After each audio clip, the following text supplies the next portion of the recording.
सफर कहानियों का, सफर कहानियों का।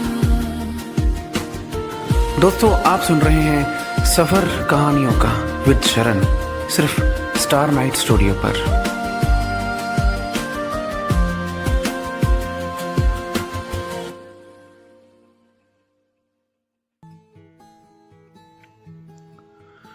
दोस्तों, आज मैं आप लोगों को सुनाने जा रहा हूं मेरी लिखी हुई कहानी दरार।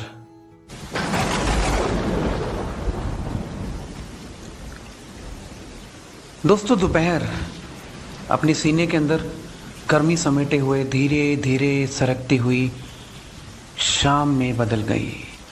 अपनी तेज गर्माहट और तेज रोशनी पर गुरूर करता हुआ सूरज दोपहर को आसमान के बीचों बीच था।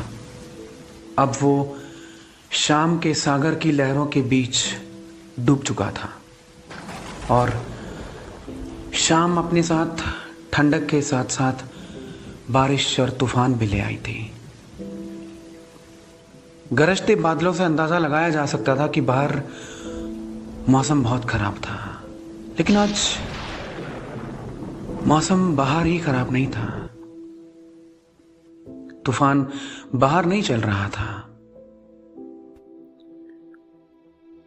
बल्कि एक अंधेरी ईस्ट में छोटे से बने घर में भी एक भारी सा तूफान उठा हुआ था। एक रिश्ते की मौत का तूफान। एक ऐसा कपल जिसकी 2.5 साल पहले शादी हुई थी। एक ऐसा कपल जो सबसे औसम माना जाता था। एक ऐसा कपल जो आपस में खूब मस्ती मजाक करता था। एक ऐसा कपल जिन्होंने बहुत अच्छे लम्हे अपने साथ बिताए थे, दुनिया से बेखबर, जिन्होंने एक दूसरे से प्यार किया था। आज उसी रिश्ते की मौत होने वाली थी। शायद इंतजार कर रहे थे इस रिश्ते के खत्म होने का। इस घर के सन्नाटे को सुनकर ऐसा लग रहा था दोस्तों कि जैसे कोई योद्धा हो जो अलग अलग दलों से हो और वो थक गए हों लड़ते लड़ते, बस अपनी मौत का इंतजार कर रहे हों। इनमें भी ऐसा ही कुछ हुआ था दोस्तों। छोटी छोटी बातों से झगड़ा शुरू हुआ, फिर शक, फिर हाथ भी उठे और फिर तलाक तक नौबत पहुंच गई। आखिरकार आज उनकी आखिरी रात थी साथ में। सुमित और रिया दोनों डिनर टेबल पर बैठ के डिनर कर रहे थे, लेकिन अजनबियों की तरह, जैसे अनजाने में उनके घर में कोई आ गया हो और वो बहुत भूखा हो, इसलिए वो उनके सामने बैठ के डिनर कर रहा हो। आखिरकार बिहेव तो दोनों ऐसा ही कर रहे थे। सन्नाटा तो बहुत सुना होगा ना आपने, लेकिन क्या कभी ऐसा सन्नाटा सुना है जो हमें अंदर से चीर कर रख दे, जो हमें बेचैन कर दे कि कम से कम कुछ ना कुछ तो हो? ऐसा ही सन्नाटा था उनके घर में आज। घर में ही नहीं, आज तो उनके मन में भी ऐसा सन्नाटा था। दोनों जानते थे दोस्तों कि एक दूसरे की बिना नहीं रह पाएंगे वो, पर दोनों की ईगो कम नहीं हो रही थी। कमाल है, दोनों एक दूसरे के बिना बेचैन हो रहे हैं, इंतजार करते करते बात करना चाहते हैं एक दूसरे से। एक बार तो सुमित का मन किया कि सब कुछ क्लियर कर ले और कह दे कि प्लीज माफ कर दो यार मुझे, प्लीज। जानता है कि उसकी बेतरतीब पड़ी हुई चीजें रिया ही संभालती थी और उसके बस की तो नहीं है वो चीजें संभालना। जानता था कि कैसे लापरवाही से वो चीजें फेंक देता था और रिया ही थी जो उसकी चीजें सेट करके रखती थी। अरे सुमित, कितनी बार कहा है कि तुम अपने कपड़े ऐसे फेंका मत करो। वो दरवाजे पे हैंगर टंगे हुए हैं, प्लीज उस पे टांग दिया करो यार। ये कोई मजाक थोड़ी है। और पैसे कोई पेड़ पे नहीं उगते यार। एक बार रिया ने सुमित से बड़े प्यार से कहा था और सुमित ने जवाब दिया था, कोई बात नहीं रिया, आखिरकार पैसे हमारे ही तो हैं, कभी कमी थोड़ी होगी। पैसा पैसा पैसा करते हुए ऐसी कमी हुई कि पैसों के आगे रिश्ते ढीले पड़ गए। सुमित ने बहुत सारे रिश्ते टूटते हुए देखे थे पैसों की वजह से।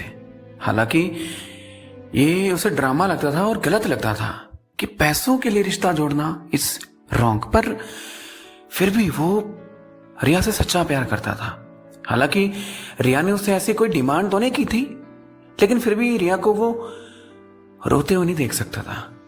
इसलिए वो दिन रात पैसे पैसे को मोहताज रहा और रिया दिन रात घर में अकेली पड़ी रही। जब वो सुमित को कॉल करने की कोशिश भी करती तो अभी बिजी हूं, बाद में करता हूं, है ना, कह के कॉल काट देता था सुमित। रिया एक बार को सोचने लगी थी कि क्या है ये, आखिर चाहता क्या सुमित मेरे से। कहीं कहीं जो मैं सोच रही हूं वो सही तो नहीं। हालांकि जब सुमित और रिया की शादी हुई थी तब बहुत प्यार था दोनों में, बहुत ही ज्यादा। सुमित 2 से 4 दिन तक कहीं भी चला जाए, रिया को कोई ऐतराज नहीं होता था। लेकिन 5-6 महीने बाद रिया को अनकंफर्टेबल लगने लगा। उसने इस बारे में सुमित से बात भी करनी चाहिए, लेकिन सुमित ने कहा कि मैं तुम्हारा ही हूं, मैं किसी और का नहीं हो सकता रिया, कभी भी नहीं। मैंने तुमसे ही प्यार किया है यार। एक दिन रिया और सुमित एक पार्क में बैठे हुए थे। सुमित अपने ऑफिस से वक्त निकालकर 4-5 घंटे के लिए रिया से मिलने आया था अपने घर। रिया ने कहा, कितने अच्छे लग रहे हैं ना ये बच्चे खेलते हुए। सुमित ने कहा, हाँ बिल्कुल तुम्हारी तरह। रिया ने कहा, अच्छा मेरी तरह, तुम्हें ज्यादा प्यार नहीं आ रहा मुझ पे। सुमित ने कहा, यार एक तो तुम लड़कियों के चोचले समझ में नहीं आते मुझे। जब मैं फोन नहीं उठाता तब तुम ऐतराज करती होगी हमसे बात नहीं होती, और जब मैं अपने दिल की बात कहने की कोशिश करता हूं तो तब आपको शक होने लगता है कि है ये कैसे हो गया। रिया ने कहा, चलो चलो अब ज्यादा ड्रामेबाजी नहीं, हमने शॉपिंग भी करनी है, शॉपिंग करने चलोगे मेरे साथ। सुमित ने कहा, हम बिल्कुल, क्यों नहीं। काफी टाइम तक पार्क में बच्चों को खेलते हुए देखते रहे थे सुमित और रिया। आज बरसों बाद सुमित अपने घर की बालकनी से उसी पार्क को देख रहा था। बच्चे आज भी खेल रहे थे, लेकिन सुमित और रिया की पत्थरों की कुर्सियां खाली पड़ी हुई थी। वहां खालीपन बैठा हुआ था जो चीख चीख के यही बोल रहा था कि प्लीज मुझे भर दो यार तुम अपनी बातों से, इधर सुमित बैल्कनी में देर रात तक सिगरेट पीता रहा और पार्क से बच्चे खेल के चले भी गए थे, फिर भी वो सूने पार्क को ताकता रहा। उधर कमरे में बैठी रिया अपनी ही दुनिया में मशगूल थी। दर्द का सैलाब लिए हुए अपने मन में अपने कपड़े पैक कर रही थी। सारी क्रियाएं हो चुकी थी, डाइवोर्स पेपर बन के आ चुके थे, बस कल साइन करना था।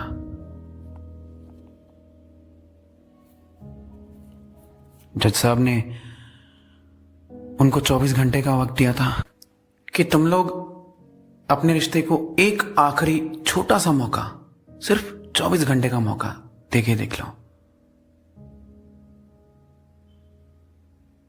कोर्ट में जब पहुंचे थे वो लोग तो सारी दलीलें सुनी उनकी और सामने बैठे जज साहब ने कहा, तो तुम लोग डाइवोर्स देना चाहते हो? क्या अदालत आप लोगों से पूछ सकती है कि क्यों? सुमित ने कहा था, जी हम नहीं रह सकते एक दूसरे के साथ, हमारी सोच नहीं मिलती, हम लोग एक दूसरे से नफरत करते हैं, बात खत्म। जज साहब ने सुमित से कहा था, यह कोई वैलिड रीजन नहीं है मिस्टर सुमित, नफरत करने के पीछे भी एक रीजन होता है। रिया ने गुस्से में आग उगलते हुए कहा था, वैलिड रीजन मैं बताती हूं जज साहब, इनका अफेयर चल रहा है, बताते क्यों नहीं तुम? सुमित ने गुस्से में कहा था, एक मिनट रिया, ना तुम्हारे पास कोई इस बात का सबूत है और ना ही तुम साबित कर सकती हो। महज एक लड़की का हाथ पकड़े हुए मैं चल रहा था, दैट्स इट, इससे क्या साबित होता है? रिया ने कहा, इससे यही साबित होता है कि तुम उस लड़की के बहुत करीब हो, बकवास बंद करो, समझी? सुमित ने गुस्से में उसकी बात का जवाब देते हुए कहा, अच्छा तो बकवास मैं कर रही हूं? हाथ लड़की का तुमने पकड़ा हुआ था और ऊपर से चल भी रहे थे, सुनसान सड़क, हाँ वहां पर तो कोई देखता है। सुमित ने रिया को चुप करवाते हुए कहा था, देखो रिया, ऐसा कुछ नहीं है, तुम गलत समझ रही हो, प्लीज मेरी एक बार बात तो, मुझे कुछ नहीं सुनना Sumit, I want to divorce, मुझे डाइवोर्स लेना तुमसे। जज साहब ने चिल्लाते हुए कहा, मिस्टर सुमित, मिसेस रिया, ये तुम्हारा घर नहीं है, ये कोर्ट रूम है और अदालत सिर्फ आपको आखिरी चांस देना चाहती है। ये एक छोटी सी गलतफहमी भी हो सकती है रिया तुम्हारी, और सुमित ये सच्चाई भी हो सकती है तुम्हारी। ऐसी गलतफहमियों पर अगर हम डाइवोर्स करवाने लग गए तो दुनिया में तो रिश्ते बचेंगे ही नहीं। दीवारों पर जब दरारें पड़ती है ना तो उन्हें भरा जाता है, तोड़ा नहीं जाता दीवारों को। अब ये आखिरी चांस, आखिरी मौका देती है तुम्हें अदालत। अगले 24 घंटे के अंदर अंदर अगर तुम लोगों में सुलह नहीं हुई तो तुम्हारा डाइवोर्स डेफिनेटली हो जाएगा। फिर कोई सवाल जवाब नहीं होंगे, सिर्फ साइंस होंगे।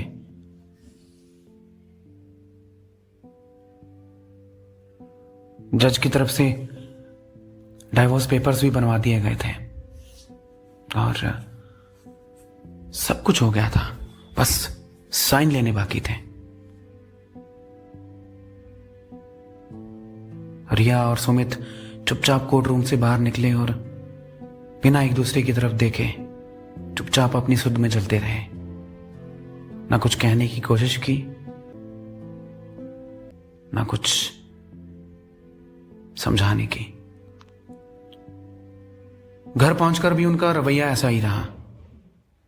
ना एक दूसरे ने किसी को खाने पीने के लिए पूछा, चुपचाप इधर उधर घूमते रहे बस। रिया के मन में दो फीलिंग्स चल रही थी इस वक्त। पहली, छोड़ो जो हुआ जाने दो। दूसरी, मैं अपनी जगह किसी और को क्यों लेने दूं। उस इंसान की हिम्मत कैसे हुई मेरे हस्बैंड के दिल में जगह बनाने की? उसकी हिम्मत कैसे हुई मेरे हस्बैंड का हाथ पकड़ने की? Damn it! वो बैग पर हाथ मार रही थी। गुस्से में इधर उधर अपनी चूड़ियां फेंक डाली थी उसने। सुमित को सब सुन रहा था लेकिन वो आया नहीं। किसी वक्त में जब रिया जरा सा चीखती भी थी तो सुमित भागा भागा उसकी मदद करने आता था और घबरा जाता था। ऐसा ही एक दिन हुआ था जब रिया अपने आप को महान दिखाने के चक्कर में जाले झाड़ने के लिए बेड पे टेबल रख के उसके ऊपर चढ़ गई थी। अचानक उसको कोई सहारा नहीं मिला और वो नीचे गिरने को हुई, और इससे पहले वो गिरती जोर से चिल्लाई। सुमित बैल्कनी में बैठा कुछ काम कर रहा था। वो भागता हुआ आया। रिया, क्या हुआ? रिया, आर यू ओके? उसने भाग कर रिया को पकड़ा। थैंक यू सुमित, उसने कहा। मैंने तुम्हें कहा था ना यार, मैं कर दूंगा। तुम्हें क्या जरूरत है इतने बड़े टेबल पे चढ़ के इतना बड़ा? एनीवे, तुम नीचे आओ, नीचे आ जाओ। कितने प्यार से सुमित ने उसे उस दिन नीचे उतारा था और कई मिनट तक वो गले मिले रहे थे। लेकिन आज चूड़ियां फेंकते समय कुछ कांच उसके हाथ पर लग गया था तो खून निकल आया था। सुमित को कोई फर्क नहीं पड़ा। हालांकि उधर सुमित के मन में भी टीस थी कि रिया के कहीं चोट तो नहीं लग गई होगी, पर नहीं गया वो। ईगो जो था मन में। जब रिया होश में आई तो उसे एहसास हुआ कि उसने बहुत नुकसान कर लिया है अपना। वो वापस अपने कपड़े पैक करने लगी और बचा कुचा सामान अटैची में डालने लगी। याद आ रहा था उसे कि इसी तरह उसने कई कई महीने पहले भी कपड़े पैक किए थे, जब सुमित और रिया दोनों को घूमने जाना था एक ट्रिप पर। दरअसल शिमला जाना था उन्हें। कंपनी की तरफ से ऑफर आया था सुमित को कि अपनी वाइफ के साथ तुम घूम सकते हो। क्या यार रिया, ये फालतू के कपड़े क्यों लेके जा रही हो ट्रिप में? रिया ने कहा था। तुम्हें क्या पता सुमित, तुम्हें पता जब मैं ये पहन के घूमूंगी ना तो सबसे अलग लगूंगी मैं। सुमित ने कहा था। चलो देखते हैं, रिया ने कहा था। तुम देखते ही रहना, तुम भी कहोगे कि वाह ये तो फालतू लगते थे मुझे कपड़े, और आज इतने सुंदर लग रहे हैं तुम पर कि क्या ही बताऊं। सुमित, अच्छा चलो मैं तुमसे शर्त लगाता हूं, अगर तुमने ये बात मेरे मुंह से कहलवा दी या ये बात तुमने मेरे दिल में भी बिठा दी तो मैं तुम्हें 10,000 रुपया दूंगा, जो तुम्हारा पर्सनल हुआ। पर शर्त एक है मेरी कि मुझे ये कपड़े अच्छे लगने चाहिए। रिया ने उसके गाल पर चिकोटी काटी और कहा था, तुम देखते जाओ मियां, देखना क्या होगा। अगले दिन निकल चुके थे सुमित और रिया। रास्ते में बहुत सारी चीजें देखी उन्होंने। फिर आखिरकार शिमला पहुंचकर जब सच में रिया उन कपड़ों में अलग लगने लगी तो सुमित के मन में कुछ कुछ होने लगा। बहुत सारी लड़कियां उसकी तरफ देख रही थी। सुमित को अपनी पत्नी पर गर्व होने लगा कि इतनी अच्छी कलेक्शन है इसकी। रिया ने मजाक से चिढ़ाते हुए कहा था सुमित को, क्यों सुमित, अच्छी लग रही हो ना मैं? सुमित ने कहा था, बहुत अच्छी लग रही हो। चांद से भी खूबसूरत। रिया ने कहा था, आहा, अच्छा। उस दिन बहुत सारी शॉपिंग की थी सुमित और रिया ने। फिर 2-3 दिन बाद वो घर वापस आ गए थे। ट्रिप में पूरा दिन साथ रहे थे रिया और सुमित, और होटल में तो फिर उन्होंने साथ रहना ही था। आखिरकार जितने दिन भी वो शिमला में रहे तो साथ में रहे थे। फिर 2-3 दिन बाद वापस आ गए थे रिया और सुमित। घर में आके सुमित और रिया बहुत खुश थे, लेकिन ये सारा 10 दिन का खेल था। आखिर 10-12 दिन के बाद पता नहीं क्यों रिया को लगने लगा कि सुमित बदलने लगा है। वो जब घर से निकलता तो बहुत जल्दबाजी में होता, जैसे पता नहीं कोई इंतजार कर रहा हो उसका। पहले की तरह रिया को बाय बोलना छोड़ दिया था उसने। पहले की तरह रिया का माथा चूमना छोड़ दिया था उसने, और गले लगा के ख्याल रखना अपना कहना छोड़ दिया था।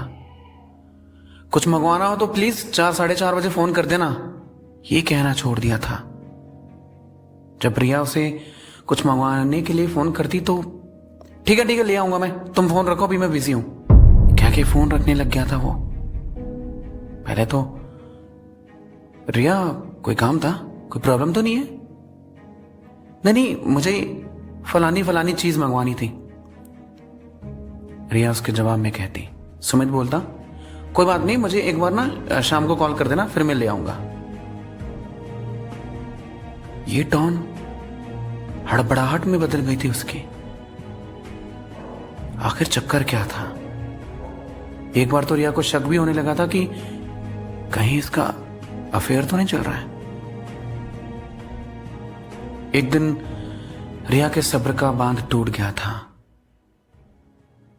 वो चुपके से सुमित को बिना बताए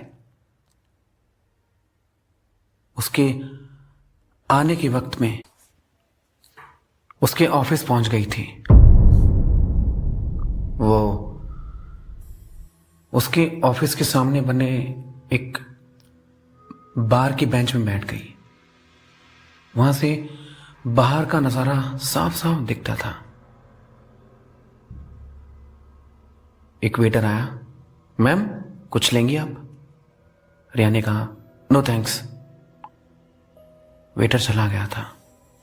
तभी अचानक उसकी नजर पड़ी बार के गेट पर, तो उसने देखा कि सुमित और उसके साथ एक लड़की, जिसने उसका बड़ा टाइट हाथ पकड़ा हुआ है, वो बार के अंदर एंटर हो रहे हैं। ये देख के रिया के पैरों के नीचे से जमीन जैसे खिसक गई हो। बेसुध सी बैठी रिया को समझ नहीं आ रहा था कि वो करे तो करे क्या। उसका दिमाग खराब हुआ और वहां से उठ के चली गई। घर पहुंची और उसने मोबाइल निकाला और सुमित को मैसेज किया, इट्स ओवर, मुझे तुमसे तलाक चाहिए सुमित, मैं तुम्हारे साथ और नहीं रहना चाहती। जब घर पे सुमित आया तो बहुत हंगामा हुआ। ये क्या बकवास कर रही हो तुम यार रिया? आखिर चाहती क्या, और तुमने क्या देख लिया मेरा यार? तुम्हारा रवैया सुमित, तुम जानते हो इन 10 दिनों में कितना बदल गए हो तुम। जब से तुम ट्रिप से आए हो मेरे साथ। सुमित ने कहा, यार मैं बिजी रहता हूं, स्ट्रेस रहता है मुझ पे काम का यार, और कुछ नहीं है, दैट्स इट। देर रात तक मुझे काम करना पड़ता है यार, और कुछ नहीं है, दैट्स इट। रिया ने कहा, अब मैं तुम्हारी बातों में नहीं आने वाली सुमित। मैंने वो देखा है ना जिसके तुम कल्पना भी नहीं कर सकते कि जब तुम वहां पे थे तब मैं वहां पे थी। सुमित ने कहा, यार ऐसा क्या देख लिया तुमने? हाँ, क्या देख लिया तुमने ऐसा यार? रिया ने कहा, बड़ा टाइट हाथ पकड़ा हुआ था ना तुमने उस लड़की का। सुमित ने कहा, ओ यार इस बात पे तुम हंगामा बनाओगी? तुम गलत समझ रही हो सब। इससे पहले सुमित कुछ बोलता, अरिया ने उसके मुंह पे जोरदार थप्पड़ रसीद कर दिया। इस थप्पड़ की गूंज पूरे घर में गूंज गई थी। सुमित ने कहा, अरिया तुम्हें मारना है तो मुझे और मार लो यार, मुझे जितना मार सकती हो मार लो, पर तुम गलत समझ रही हो, ऐसा कुछ नहीं है।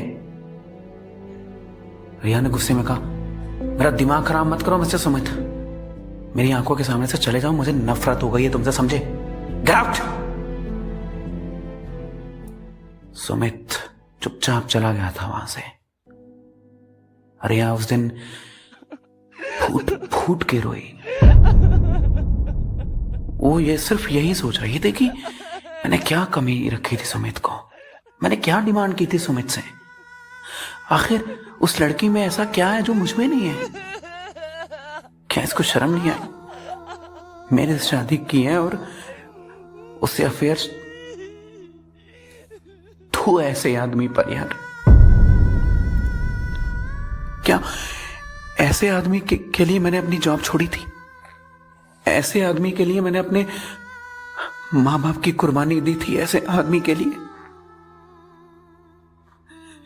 ऐसे आदमी के लिए मैं अपने मां बाप से लड़ी थी। उस रात देर रात तक सन्नाटा छाया रहा था घर पे, लेकिन किसी ने भी बात करने की कोशिश नहीं की थी उस दिन। अगले दिन सुमित को बिना बताए रिया ने डाइवोर्स की पिटीशन दायर कर दी थी। नेक्स्ट डे उन्हें कोर्ट में बुलाया गया और 24 घंटे की मोहलत दी गई कि तुम समझ लो एक दूसरे को। और आज उस वक्त को याद कर रही रिया अपने कपड़े पैक कर रही थी। सुमित देर रात तक बैठा बैल्कनी में सिगरेट पीता रहा, पुरानी यादें याद करता रहा। उसे याद आया जिस दिन उसकी शादी का दिन था, तब लहंगे में सजी धजी रिया कैसे उसकी तरफ चोरी से आंखें चुरा चुरा के देख रही थी, और सुमित सब कुछ समझ पा रहा था। उस दिन उन्होंने 7 फेरों के साथ साथ 7 दावे वे किए थे जिंदगी के कि हम हमेशा साथ रहेंगे, कभी भी एक दूसरे को धोखा नहीं देंगे, सुख दुख में साथ देंगे।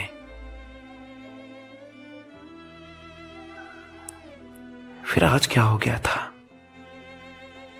क्या वक्त बुरा चल रहा था या वक्त कोई खेल खेल रहा था उनके साथ? ये तो आने वाला वक्त बताने वाला था। तो रात की घोर बारिश और घोर अंधेरे के बाद सुबह की सुंदरता दस्तक दे चुकी थी उनके खिड़की दरवाजों पर, लेकिन ऐसा लग रहा था जैसे घर के अंदर अभी भी अंधेरा छाया हुआ था। एक रिश्ते की मौत का अंधेरा, गलत फहमी का अंधेरा, रिश्ते में आई दरार का अंधेरा। आज उनकी आखिरी हेयर रिंग थी, डाइवोर्स की हेयर रिंग। सुमित ना चाहते हुए भी जल्दी से उठा, धीरे धीरे तैयार हो रहा था। तभी अचानक सुमित के फोन में मैसेज आया, आर यू रेडी? ये उनके जज का मैसेज था। जज जस्टिस राहुल, जो कि उसके पर्सनल फ्रेंड थे, उसने सब कुछ बता रखा था उसे कि उस दिन हुआ क्या था। इधर रिया चुपचाप अपनी तैयारी कर रही थी। सुमित ने मोबाइल रखा और अपनी बेल्ट ढूंढने लगा। उसे कहीं भी बेल्ट नहीं मिली। तभी अचानक रिया ने पीछे से उस पर हाथ रखा और कहा, वो सामने पड़ी तुम्हारी बेल्ट। सामने शीशे की टेबल पर फोल्ड की हुई बेल्ट पड़ी हुई थी। उसने उठाई और लगा ली। और ये पर्स पकड़ो, नीचे गिर गया था। एक हुक सी उठी सुमित के मन में कि जिस औरत के बिना उसका घर सुंदर नहीं लगता है, जो औरत उसका घर ऐसे सजा धजा के रखती है कि घर अपने आप को भी ऐसे दिखाने लगता है कि दुनिया का महान उससे घर कोई हो ही नहीं सकता, अपने आप को जिंदा इंसान समझने लगता है जो घर, वो औरत क्यों जा रही है? क्या उसके जाने के बाद उसका घर वैसा ही सुंदर रह पाएगा? शायद नहीं।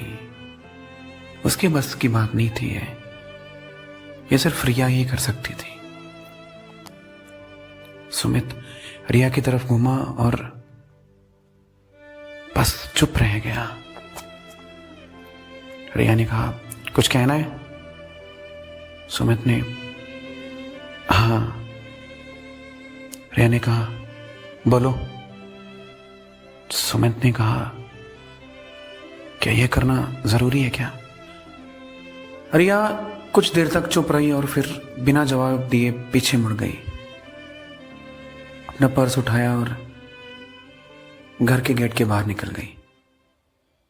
सुमित भी उसके पीछे पीछे आया।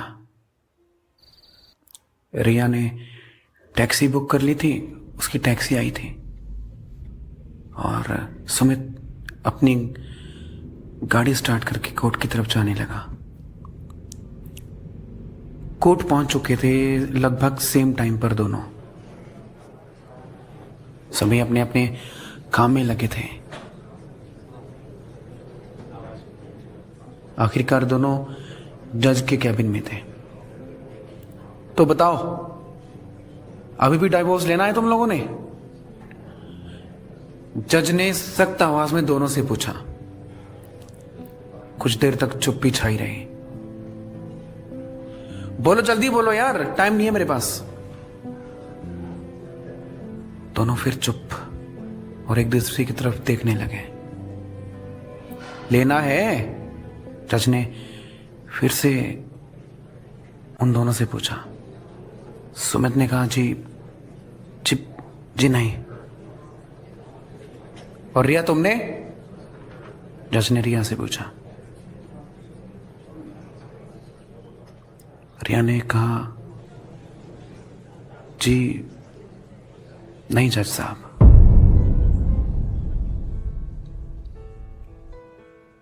कितने महान थे ये 24 घंटे। तुम लोगों को ये 24 घंटे देना बहुत जरूरी था, पता है तुम्हें?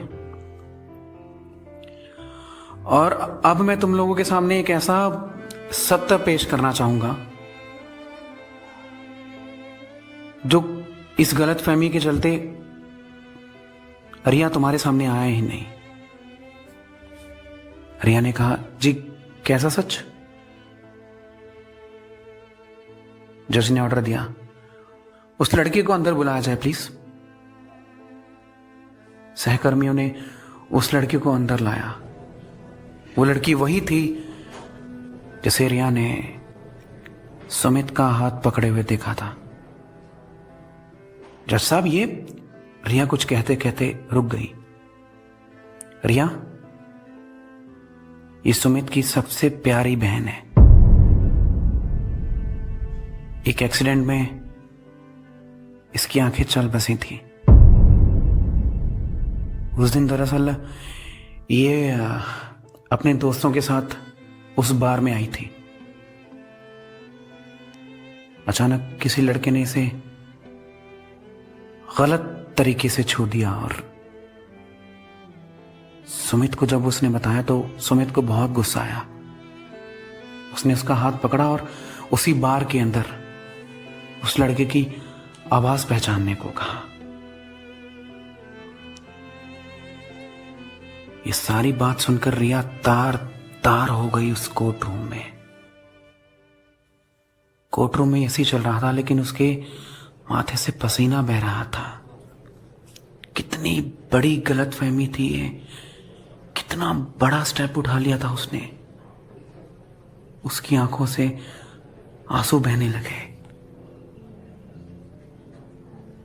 हमने नहीं लेना जज साहब डाइवोर्स, हमने नहीं लेना। रिया फूट फूट के रोते हुए बोली, द केस इज क्लोज्ड। अब जाओ, खुशी खुशी रहो अपने घर में। बेटा, दरारों को भरा जाता है। जिस चीज में दरारें आई हैं उसे तोड़ा नहीं जाता। ऐसे ही रिश्ते हैं। जरा सी गलत फहमी के चलते आपके रिश्ते में दरारें आ गई, उसको भरने की जिम्मेदारी तो तुम्हारी है ना। अब उसको भरना है कि उस रिश्ते को बिल्कुल तोड़ना है, तो उस इंसान के ऊपर है जिसके साथ उसका रिश्ता बना हुआ है। सुमित तुमसे बेइंतहा प्यार करता है, ये मैं भी जानता हूं। फिलहाल तो मैं अपनी जज की कुर्सी पर बैठा हूं, लेकिन जब मैं और सुमित एक कॉलेज में पढ़ते थे ना, तब इसने पहली बार जब तुम्हें देखा तो इसने मुझे कहा, मैं इससे प्यार करने लगा हूं यार, लड़की बहुत अच्छी लगती है मुझे। पागल था ये तुम्हारे पीछे। और जो तुम्हें कॉलेज के टाइम से गलत फहमी है ना कि तुम्हारे नोट्स तुम्हारी दोस्त अंजलि ने बना के दिए थे, वो नोट्स इसने बनाए थे।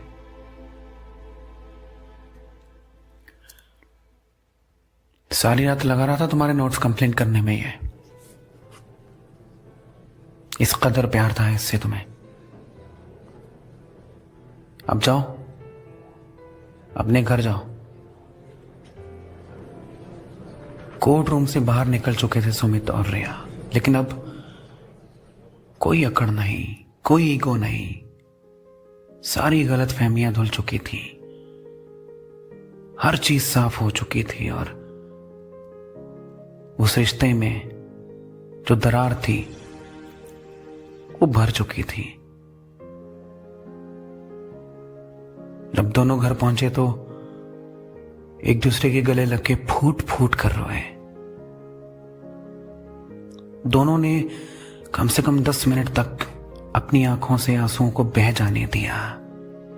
आखिर इतने दिनों का उबाल जो बाहर निकालना था। फिर दोनों एक दूसरे से अलग हुए और रिया ने मजाक में उससे कहा, जाओ, मैं बात नहीं करूंगी तुमसे, और अब तो मैं तुम पर एक और केस ठोकूंगी। सुमित ने कहा, वो किस चीज का? अब क्या किया मैंने? मुझसे बात छिपाने का। अब कौन सी बात छिपाई मैंने तुमसे? सुमित ने कहा, तुम्हारी बहन की बात। तुमने क्यों नहीं बताया मुझे कि वो तुम्हारी बहन थी? मैं खामखा उसको तुम्हारे साथ गलत। सुमित ने रिया के होंठों पर उंगली रखी और कहा, अब और कुछ नहीं सुनना चाहता मैं तुम्हारे मुंह से।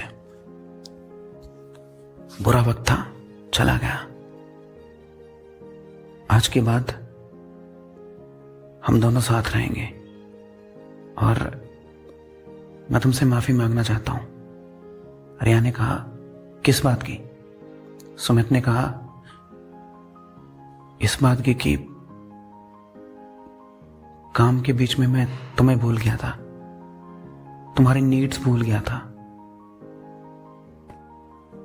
तुम्हें टाइम देना भूल गया था, तुम्हारी इमोशनल फैंटेसीज भूल गया था कि एक रिश्ते को भी टाइम देना होता है। बस इस होड़ में लगा रहा कि तुम्हें पैसों की कमी ना महसूस हो, तुम्हें कभी रोना ना पड़े पैसों की वजह से, तुम्हारी कोई डिमांड मुझसे अधूरी ना रह जाए। मुझे माफ कर दो रिया प्लीज। रिया ने सुमित को फिर से गले लगाया और कहा, कम ऑन, छोड़ो ना। सुमित ने खुशी से कहा, अब इसी बात पे आज की रात पार्टी होनी चाहिए। रिया ने चहकते हुए कहा, बिल्कुल, ऑफ कोर्स। अरसे बाद जिस घर में भारी सन्नाटा छाया हुआ था, जो घर उजाड़ लगने लगा था, आज फिर से जिंदा हो रहा था।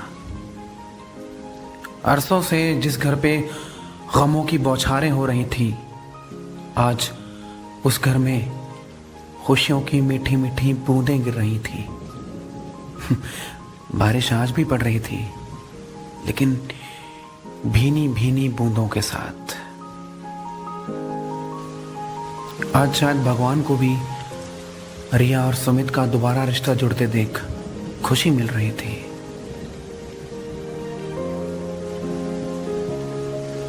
बस इतनी सी थी ये कहानी।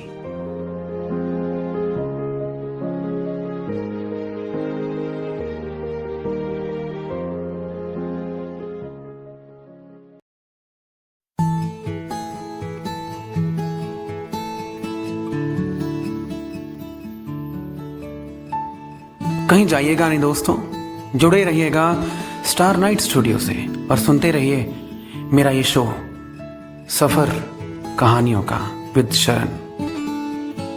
अगले संडे फिर आ रहा हूं मैं एक नई कहानी के साथ। सुनते रहिए सफर कहानियों का